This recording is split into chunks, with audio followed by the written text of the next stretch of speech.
So this idea of counterpoint is so important in Brazilian music. That's why Pedro Paes was teaching a whole course on it. And it was obviously very important that Janderson, as he says, it was what made him want to go to Leme and study at this week. Now, to do counterpoint, you have to have a point, right? You have to have another melody to which you're playing your counterpoint melody. So in class, the professor, Pedro, he would put together these little duos, and he called me up to do one. And the other guy he called up was a saxophone player named Janderson Bernardo. Here's Janderson talking a little bit about our first meeting. A gente acabou se encontrando em sala, fizemos aquele dueto do Lamentos, acho que foi bem legal, que era barítono e violino. É uma formação muito inusitada, mas ficou muito legal.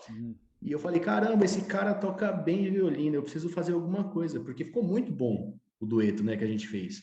Falei, não, eu vou escrever, e a gente trocou uma ideia, tá? Eu falei, não, eu vou escrever um dueto pra gente, né? Aliás, um dueto não pra gente, mas pra você, que eram pra 2 violinos, né? Cifrado, bonitinho, chamado Arco Choroso.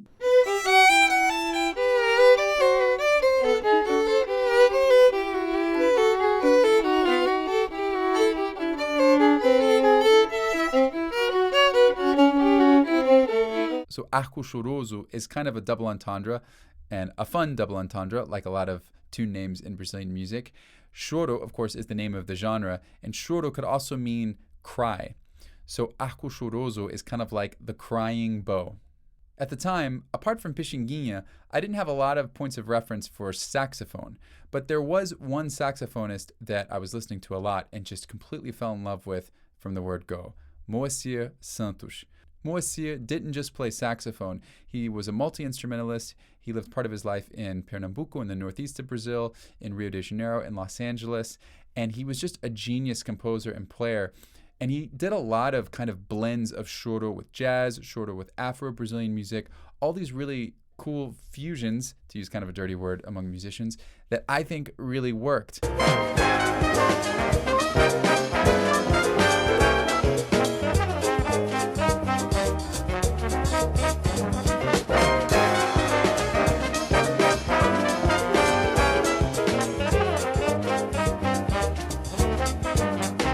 And so because I was listening to a lot of Moacir at the time and I had just met Janderson, I decided that I would write a tune kind of inspired by Moacir's way of playing and a tune that I thought would be great for Janderson to play. At some point in early 2015, my wife and I went on vacation to Ilha Grande, which means big island in Portuguese. And in case there were any doubts about the size of the island, it is in fact a big island. It's full of a lot of different outdoor activities, wildlife, pristine beaches. But because I'm a pretty pasty guy, as you've probably figured out from this video, I knew I wasn't going to be spending all of my time out in the sun on a beach.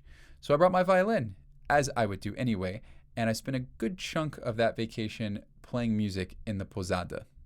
Pousada, by the way, is kind of like a Brazilian B&B. So literally the afternoon that we arrived on Ilha Grande, I had my violin, I had my manuscript of blank sheet music, and I just started composing this tune.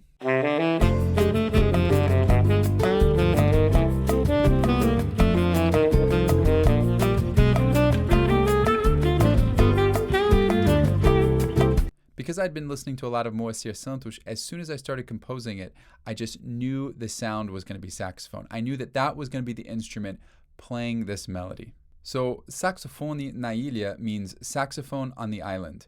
But the only saxophone that anyone heard on that trip was me, and it was in my head. When I decided I was going to record Saxofone na Ilha for Festa, I knew that I had to have Janderson record on this tune because, after all, I wrote it for him. And what better way to pay tribute to him and his playing than have him on the record? So here's Janderson talking a little bit about his first impressions of Saxofone na Ilha. Tá incrível, tá bacana. A faixa em específico que eu gravei, que nem eu falei, nem parece eu tocando de tão bom que ficou a edição, das produções, o equilíbrio dos instrumentos, as perguntas e respostas, o improviso. Falei, caramba, não sabia que eu tocava bem assim, sabe? The drums on this tune were actually recorded in Portugal by Carlos César Mota, who played with Nando Duarte in Nicolas Krassik's group. So Nicolas Krassik, a wonderful French violinist who's lived in Brazil for, I think, 20 years by now. That was the context in which I first saw Nando and became completely enchanted with his playing.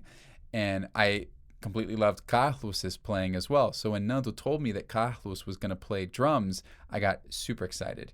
And Carlos, along with Janderson, just completely knocked it out of the park. So this track on the album is probably most representative of the times we're living in. You could even say the COVID times, because on this track you're hearing musicians in Portugal, Asheville, North Carolina, Santa Monica, California, and São Paulo, Brazil. Saxofone na Ilha.